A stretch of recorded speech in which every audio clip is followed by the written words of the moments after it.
Olá, boa tarde. Você viu aí que nós já decolamos. Está no ar mais esta edição do Opinião Cidade, ao vivo aqui pela TV Rio Preto, de São José do Rio Preto, canal 7 da NET, para toda São José do Rio Preto, pelo site www.tvriopreto.tv, para todas as outras cidades do Brasil e até do mundo também, por que não? E esse programa também é transmitido pelo Facebook. Entrando no Facebook e acessando a página da TV Rio Preto, você não apenas assiste ao nosso programa, mas participa do nosso programa. Pode enviar perguntas aqui para os nossos entrevistados, fazer críticas, observações, o que você quiser fazer. E, aliás, a gente sempre está estimulando você a fazer isso.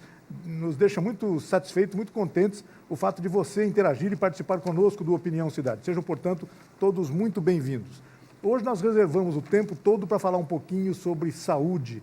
Eu estou tendo a honra de receber aqui no estúdio do Opinião Cidade o Dr. Luiz Gustavo de Quadros, que é cirurgião e endoscopista em São José do Rio Preto, vai nos falar sobre um novo procedimento para a redução do estômago, para o combate à obesidade.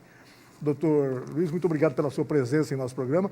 A medicina vive nos surpreendendo, vive nos apresentando novas alternativas de procedimentos em relação, por exemplo, à redução do estômago, ao combate à obesidade de uma maneira geral, né? Antes da gente falar especificamente sobre essa sua especialidade, que é a gastroplastia, né? Vamos falar sobre todas, de uma maneira geral, quais são os principais métodos de combate à obesidade cirúrgicos que existem hoje na medicina. Muito obrigado pela sua presença, doutor. Obrigado, eu que agradeço. Primeiramente, bom dia a todos, né? A obesidade hoje ela é considerada a pior doença da humanidade, é a doença do século, né? Então, ano a ano, é uma epidemia, nas estatísticas, no mundo, né? Isso, vai se observando um aumento progressivo dessa doença. Nosso corpo não foi preparado para essa transição tecnológica tão rápida, né? E isso é um dos fatores que vem levando, além de diversos fatores que ainda estão sendo estudados. E há um avançar muito grande com relação à caracterização do grau de doença de acordo com cada paciente. Então, existem aqueles pacientes que estão num grau de sobrepeso, aqueles pacientes que estão num grau de obesidade leve e aqueles pacientes que estão em grau de obesidade mórbida, né? E para cada estágio da doença, há um melhor tratamento.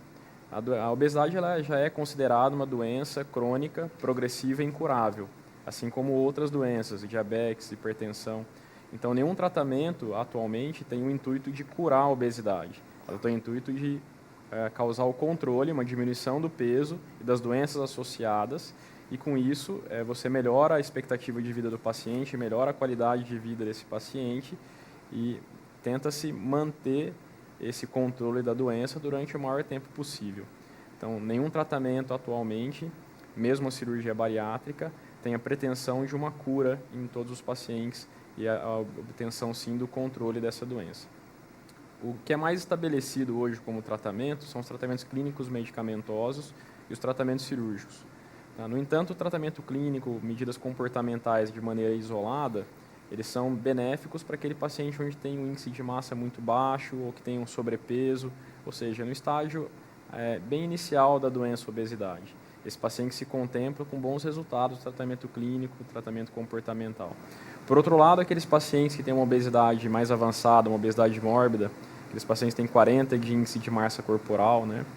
E que então, num grau bem avançado da doença, já está bem estabelecido que o melhor tratamento para esse grupo de pacientes é a cirurgia bariátrica. E dentro da cirurgia bariátrica, há algumas características e algumas técnicas diferentes que o cirurgião, conversando com o paciente, vai indicar a melhor técnica para esse paciente. No entanto, existe aquele grupo do meio. Isso. Aqueles pacientes onde tem uma obesidade leve ou um sobrepeso e que não atingiram a obesidade mórbida ainda. E é onde se encontra a maioria da população que sofre dessa doença.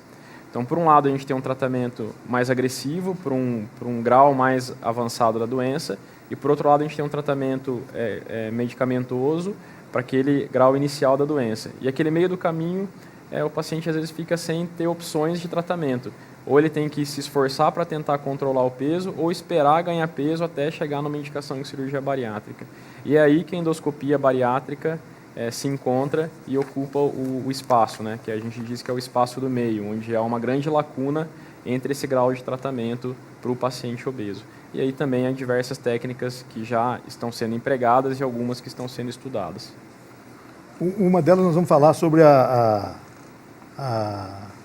como é que fala? Endossutura endoscópica, né?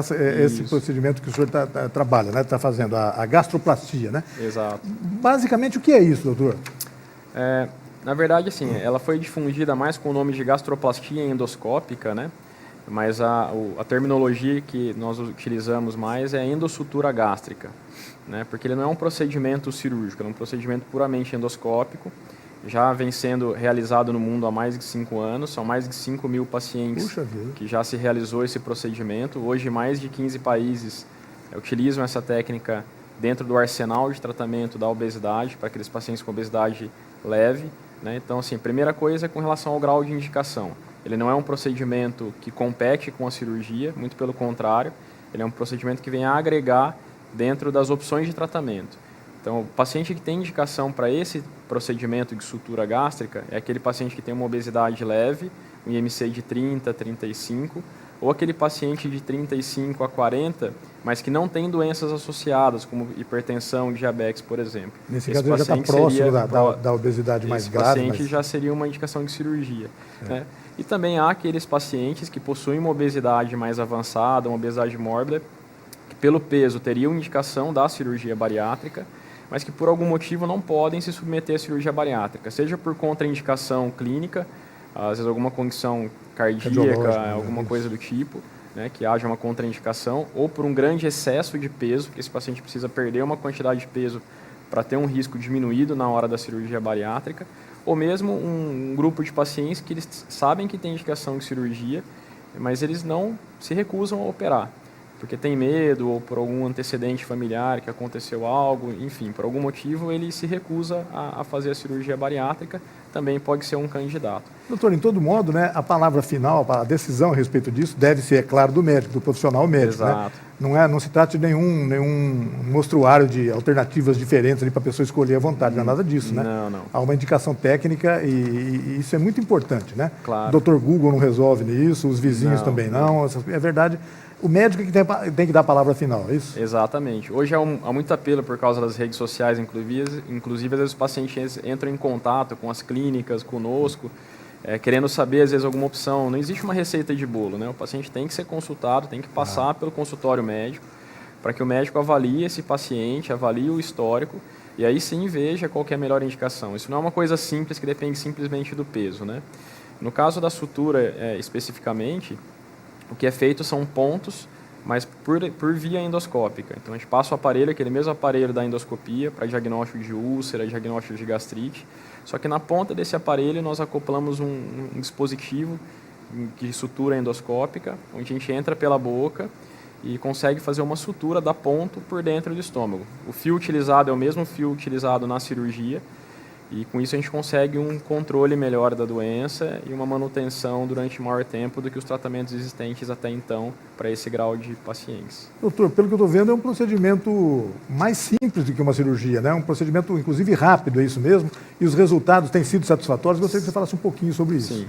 Ele é um procedimento mais simples que a cirurgia, não é uma cirurgia, é um procedimento que está no grupo dos procedimentos endoscópicos, embora tenha que ser realizado por um médico especialista nessa área também, que seja habituado com esse tipo de tratamento. É complicado a gente comparar a endoscopia com cirurgia, são coisas totalmente distintas e não comparáveis. Exato. Né? Então, a cirurgia bariátrica ela tem um risco diferente com relação ao procedimento endoscópico, por outro lado, também o resultado é completamente diferente e o perfil de paciente é totalmente diferente. Então, não dá para a gente fazer esse paralelo da cirurgia com a endoscopia. Mas o método endoscópico ele tem um risco baixo de complicações graves. Óbvio, nenhum procedimento é isento de riscos, mas os procedimentos endoscópicos eles trazem o benefício de ser minimamente invasivo, então não tem corte. O procedimento ele é realizado em via hospitalar, mas o paciente recebe alta normalmente no mesmo dia do procedimento. Puxa. A recuperação ela é bem rápida, cerca de 1 semana, 15 dias o paciente já está com todas as atividades normalizadas e liberado para todas as atividades. Há uma progressão e uma orientação com relação à dieta nesse início do procedimento, Isso que eu ia te perguntar, eu imagino que, assim como na cirurgia bariátrica e outros procedimentos desse tipo, o paciente deve se submeter a uma série de normas de alimentação daí para frente, não é isso, doutor? Sim, claro. Isso é fundamental. Claro, né? É feita uma avaliação com toda a equipe, porque o procedimento ele vai ser parte do processo. Em termos de resultado absoluto do procedimento, esse procedimento é um procedimento que ele tem uma durabilidade, uma expectativa de durabilidade de ao menos 2 anos e uma perda de peso média de 20% do peso corporal total. Então, aquele paciente com 100 quilos, a expectativa é que ele perca 20 quilos. Tá? Então, é 20% de perda de peso total, vencendo a média desse procedimento. Agora, é óbvio que o procedimento ele vai ser parte de um processo muito mais amplo. Então, de nada adianta o paciente ter um hábito alimentar totalmente errado, ter alguns fatores psicológicos envolvidos, totalmente sedentário, e imaginar que simplesmente qualquer procedimento vai ser um milagre dentro da vida do paciente. Não existe milagre. Não existe. Vai exigir esforço, vai exigir dedicação por parte da equipe, mas por parte do paciente. Né? E por isso que a equipe multidisciplinar ela é parte muito ativa e a principal responsável pelo sucesso desses tratamentos, seja o endoscópico, seja o cirúrgico também. Claro. De nada adianta o paciente achar que só porque ele fez o procedimento está tudo resolvido e nem ele esperar perder peso para depois ir atrás de alguma coisa para tentar manter o peso. Isso também não funciona. Eu costumo dizer que ele perde o time do emagrecimento. Então, as mudanças têm que ser feitas desde antes do procedimento. Então, a equipe ela entra anteriormente, nutricionista, psicóloga, fisioterapeuta, vascular, cardiovascular, enfim, toda a equipe necessária para cada tipo de paciente e as orientações são feitas previamente já. Sempre também, o senhor já citou esse ponto, mas acho importante a gente ressaltar isso, acho que esse é o ponto, né? Sempre também associado a alguma atividade física, né? A pessoa não pode ser sedentária, totalmente sedentária, né? Isso. O sofá na frente da televisão é um grande inimigo nessa questão, né? Exato. Tem que ter mudança de hábito. Tem que ter mudança comportamental e mudança do estilo alimentar. Isso, a equipe, a nutricionista, psicóloga, educador físico, são os profissionais responsáveis por essa orientação. Agora, cabe ao paciente seguir essas orientações na hora que ele está na casa dele, né, no seu dia a dia, porque senão também de nada adianta. Lembrando que a obesidade é uma doença crônica, progressiva e incurável. Então, não adianta o paciente achar que fez algum método e só porque ele fez esse método vai resolver. É difícil às vezes essa interpretação, porque a obesidade sempre foi considerada às vezes digamos assim, uma sacanagem por parte do paciente. Ah, não, mas ele come por isso que ele é obeso. Isso não é bem assim, mas ela sempre foi encarada e é ainda hoje encarada por boa parte das pessoas profissionais ou não profissionais da área da saúde dessa maneira. Mas é fácil quando a gente às vezes faz o paralelo com uma outra doença que todo mundo já conhece, com a diabetes, por exemplo. Isso. Então, o paciente ele é diabético e existe o grau de cada diabetes. Às vezes o paciente é um paciente que medidas comportamentais e um comprimidinho por dia ajuda a controlar, mas às vezes ele está num grau da doença onde ele necessita de insulina e tal. Exato. E dentro desse grupo também existe o paciente que utiliza insulina, utiliza medicação e que segue um comportamento adequado ou não. Né? Isso também faz diferença com relação à resposta do tratamento. E também existem aqueles pacientes que fazem um determinado tratamento para alguma outra doença como o diabetes, eles têm um modo de vida adequado, só que eles não respondem a esse tipo de tratamento. Então, hoje até isso tem se mudado. Então, às vezes, aquele paciente que fez uma cirurgia ou que fez um procedimento endoscópico e que houve uma mudança comportamental, uma mudança alimentar, houve uma adequação, não necessariamente essa doença dele ele vai responder a esse tipo de tratamento. Então, os pacientes eles podem ser não respondedores a um tipo de tratamento. Por exemplo, a cirurgia bariátrica, 20% dos pacientes voltam a ter recidiva da doença obesidade. Antigamente chamava-se isso de reganho de peso, né? Então fala 20% do paciente reganho de peso, a cirurgia não funcionou. Não é assim. Tá? Na verdade, esse paciente teve uma recidiva da sua doença, mas há uma recidiva ou há uma não resposta em até 20% dos pacientes que submetem à cirurgia bariátrica. A sutura gástrica até o momento é um procedimento mais recente, os dados ainda podem sofrer algumas alterações, mas cerca de 20% dos pacientes também são não respondedores. Se a gente passar isso para outros métodos, balão intragástrico, por exemplo, cerca de 50% a longo prazo voltam a ter recidiva da doença. Parece números bem diferentes e tão não animadores, mas são números excepcionais se a gente comparar dentro desse grau de obesidade, do mesmo grau de doença, ao paciente que tem um tratamento clínico, medicamentoso, comportamental isolado, onde o grau de recidiva da doença é extremamente maior. Importante que sejam números realistas, né? A questão é exatamente essa, né? Exato. E, sobretudo, que fique na consciência das pessoas submetidas e nos familiares, etc., essa questão de ter que mudar hábitos. Não existem milagres, o doutor Luiz já frisou isso aqui agora há pouco. não existem milagres, tem que haver uma mudança de hábitos, entre os quais hábitos alimentares. Então, imagino que ninguém possa, depois de se submeter a um procedimento desse tipo, imaginar que ele possa entrar numa festa de aniversário e comer uma bandeja de brigadeiro, por exemplo, ou ir na pizzaria e comer um monte de pizzas, ou numa churrascaria. Claro que vai ter que haver uma acomodação de hábitos alimentares, né, doutor? Por mais que o procedimento impeça que a pessoa tenha vontade, às vezes, de consumir determinada quantidade de alimentos, ele vai ter que se amoldar a uma nova realidade, né? Sim, com certeza. E aí que entra a questão da equipe e o acompanhamento, né? Uma equipe multidisciplinar. Uma das questões mais comuns e que a gente tem mais dificuldade é manter o paciente inserido na equipe. Porque a tendência é que se insira, que passa com todos os profissionais antes, e aí ele faz o procedimento e relaxa. Fala, poxa, já fiz, já estou perdendo peso, está tudo bem. E aí que mora o perigo, né? Tem que se manter esse controle, esse acompanhamento com toda a equipe, justamente para estar se fazendo essa organização de ideias, esse controle da impulsividade, muitas vezes. Porque a doença está instalada, ela existe. Mesmo que a pessoa perdeu o peso, chegou no nível que ela queria de peso, ela tem que lembrar que ela está com a doença controlada. Isso. Mas a qualquer momento algum gatilho pode conseguir fazer essa doença recidivar novamente. Tem alguma faixa etária mais indicada para esse procedimento? Doutor, porque a cirurgia bariátrica, por exemplo, eu sei que tem, né? Tem determinadas faixas etárias devem ou não, tem que ser atingidas para isso. Como é que é isso, essa questão? Sim, funciona mais ou menos da mesma maneira, tá? Pacientes a partir dos 16, 18 anos podem ser submetidos a esse procedimento endoscópico e não tem limite superior de idade. Então, pacientes de 70, 80 anos, às vezes pacientes que não têm condição de cirurgia bariátrica, são avaliados também caso a caso, também podem ser submetidos.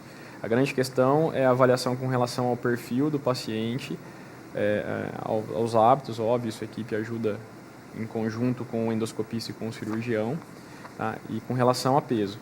Aquele paciente que ele tem uma indicação precisa de cirurgia bariátrica, nós temos que desmistificar que ele não vai alcançar o resultado necessário para ele se ele mudar para um tratamento endoscópico, que às vezes pode ser alguma coisa tentadora até para o próprio paciente, né? Fala, poxa, mas no lugar de eu operar, que a cirurgia é mais agressiva, vamos fazer alguma coisa por endoscopia, porque é uma coisa mais tranquila. Mas se ele não é indicado, não é indicado, não é indicado. Ele só passa a ser indicado a partir do momento que há alguma contraindicação ou não desejo. É uma coisa diferente. Mas os resultados a serem atingidos e a necessidade desse paciente, que é uma necessidade onde o tratamento cirúrgico é o mais indicado, a endoscopia não vai conseguir alcançar. Isso é importante que, no consultório principalmente, haja uma elucidação para o paciente sobre qual é o grau da doença dele, qual é o melhor tratamento para ele. Doutor, é um procedimento que pode ser indicado para os dois gêneros, tanto homens quanto mulheres podem da mesma maneira se submeter com os mesmos resultados, é isso mesmo? Sim, é um procedimento que ele pode ser indicado para qualquer gênero e também não há uma condição com relação ao tipo de estômago ou cirurgia, às vezes uma úlcera anteriormente, alguma coisa do tipo, isso no estômago. Então é feita uma avaliação gástrica, aquele paciente que tem refluxo, ele não piora o refluxo, porque esse procedimento às vezes ele tem um paralelo com a gastrectomia vertical com o procedimento cirúrgico, pela maneira com que ele é confeccionado e o aspecto final que ele tem, mas ele não tem nada a ver e são os perfis bem diferentes, inclusive de pacientes mesmo e de resultado. Então, ele tem indicação para essa ampla faixa etária, também para qualquer tipo de gênero. Doutor, eu imagino que o senhor, no seu consultório, tenha sido procurado com frequência por pessoas, por familiares de pessoas que tenham a doença da obesidade, né? E como é uma doença incurável, pode haver uma evolução da doença, né? Isso que mas quando o senhor recebe as pessoas no consultório, elas chegam com uma expectativa assim, doutor, eu quero que o senhor me emagreça em 15 minutos aí rapidamente para eu já começar uma nova vida agora. Tem essa expectativa? Existem os pacientes que já chegam mais conscientes, porque as campanhas de conscientização sobre a obesidade, elas estão aumentando, felizmente, né? E a Sociedade Brasileira de Cirurgia Bariátrica, ela também está muito ativa nessa questão de orientação ao paciente, de conscientização, então isso é extremamente importante. Mas existe o paciente também que chega querendo um tratamento específico, inclusive. Ansioso, às vezes, né? Então falou, quero perder tantos quilos e quero fazer tal procedimento. Mas isso cabe ao profissional orientar o paciente sobre a realidade de cada procedimento, sobre a expectativa dele, né? E que muitos pacientes também têm uma expectativa ou têm uma imagem distorcida sobre ele mesmo. Então, isso tudo tem que ser esclarecido e tem que ser conversado com o paciente. Os resultados desse novo procedimento são mensuráveis, você já citou agora há pouco, mas eu gostaria de me aprofundar nesse ponto. A partir de quanto tempo as pessoas já podem imaginar que estarão aptas a reduzir, por exemplo, 20% do seu peso corporal, né? É muita coisa em alguns casos, né? A curva de perda de peso com esse procedimento, ela se dá, na maioria dos casos, em 1 ano, mas até 2 anos. Né? Então, normalmente muito razoável, né? Muito ótimo, né? Isso. Então, ele tem uma queda mais linear. Então, o paciente perde cerca de 14% a 17% nos primeiros 6 meses, 17%, 18%, 19% no primeiro ano, 19%, 20% batendo 2 anos. É mais ou menos essa a faixa. Aqui no Brasil, nós começamos um estudo ano passado, já estamos agora em fase de final de coleta de dados e acompanhamento dos pacientes, justamente para a gente comparar os resultados desse método com o que existe de resultados dos estudos internacionais. Então, não se discute mais com relação à eficácia e segurança desse procedimento, que é um procedimento já muito estudado. O que a gente tenta comparar é a população brasileira, resultado da população brasileira, comparando com o resultado das outras populações anteriormente estudadas. E até o momento nós temos observado uma mesma perda de peso com relação aos estudos anteriores. Na hipótese de uma recidiva da doença, ela pode ocorrer a qualquer momento, desde que não haja a obediência àquilo que foi determinado. Claro. Então não tem esse negócio daqui, a partir de tantos meses pode acontecer, não, pode acontecer a qualquer momento, se a pessoa não se adequar. Claro, né? Claro. E a gente comenta sobre esse método de sutura endoscópica, mas na verdade esse procedimento, esse dispositivo de sutura, ele veio agregar não só para a área da obesidade, ele veio agregar para a área da endoscopia digestiva brasileira. Porque na verdade ele é um método que a gente consegue dar ponto por via endoscópica. Então, nesse caso da sutura endoscópica, a gastroplastia endoscópica, como ela foi mais conhecida no nosso país, quando nós falamos disso, nós estamos falando de um paciente que ele não se submeteu a uma cirurgia bariátrica ainda, ele tem um peso menor, e a gente diminui aquele estômago dele que estava num tamanho normal, a gente consegue fazer essa diminuição por via endoscópica. No entanto, esse procedimento ele também pode ser utilizado para aqueles pacientes que submeteram a alguma cirurgia bariátrica e que estão nessa faixa dos 20% não respondedores à cirurgia. Então, esse paciente volta a ter uma recidiva da doença, reganha peso. Ele pode agregar esse... E aí a gente faz toda uma avaliação desse paciente antes, obviamente, mas alguns fatores, como, por exemplo, um diâmetro da anastomose muito larga, ou às vezes um estômago que ficou com um espaço muito aumentado, ou que ganhou terreno, ganhou espaço ao longo do tempo, no lugar dele ser submetido a uma outra cirurgia revisional, onde o risco é maior, pode ser feito também esse procedimento de sutura. Tá? E além de outros casos que ele agrega na endoscopia também. Outras doenças próprias da região do estômago, por exemplo, também podem ser tratadas desse modo? Por exemplo, úlceras, alguma coisa, ou não tem nada a ver uma coisa com outra? Não o tratamento no caso da úlcera, né? Mas alguns casos onde há um sangramento, uma perfuração do estômago, do intestino, em algum procedimento, é possível se darem os pontos ali por via endoscópica e também resolver. O caso do famoso refluxo também, o senhor mencionou ele agora há pouco, ele também pode ser combatido dessa forma, não? Pode, não com o tratamento de sutura especificamente, né? Certo. Então, o refluxo ele também é uma doença crônica, progressiva, incurável. Existem vários fatores associados que têm que ser investigados também. Alguns pacientes eles vão ser contemplados e vão ter uma melhora com o tratamento cirúrgico ainda, mas hoje os tratamentos medicamentosos eles têm uma eficácia extremamente adequada. Porém, há também um tipo de tratamento endoscópico, que é um tratamento por radiofrequência, onde ele causa uma hipertonia da musculatura de um músculo do esôfago, de uma válvula, que ela é responsável por ajudar a segurar com que o ácido do estômago não retorne para o esôfago. Esse é um tratamento que é endoscópico também, com radiofrequência, com resultados que chegam a uma eficácia de 83% ao longo de até 10 anos, naquele paciente que sofria de refluxo. Então, esse paciente ele consegue diminuir a medicação ou mesmo ficar livre das medicações diárias que ele vem usando. Algumas das pessoas que convivem com a tal da azia a vida toda, né doutor? É impressionante. Tem outras pessoas que não conhecem a azia durante o tempo todo de vida, mas que coisa impressionante que é isso, né? Exatamente. E é mais um exemplo de onde a endoscopia vem agregar no meio do caminho. Porque no caso do refluxo também existe aquele paciente do extremo que tem indicação, tem uma hérnia de hiato muito grande, alguma coisa do tipo, tem indicação de cirurgia.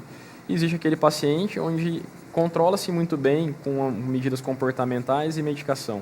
Mas existe aquele paciente que não quer mais tomar medicação, já toma medicação há muito tempo, ou quer se ver livre da medicação, ou que não responde bem à medicação, ou que já submeteu a algum procedimento e não melhorou, a melhora não foi suficiente.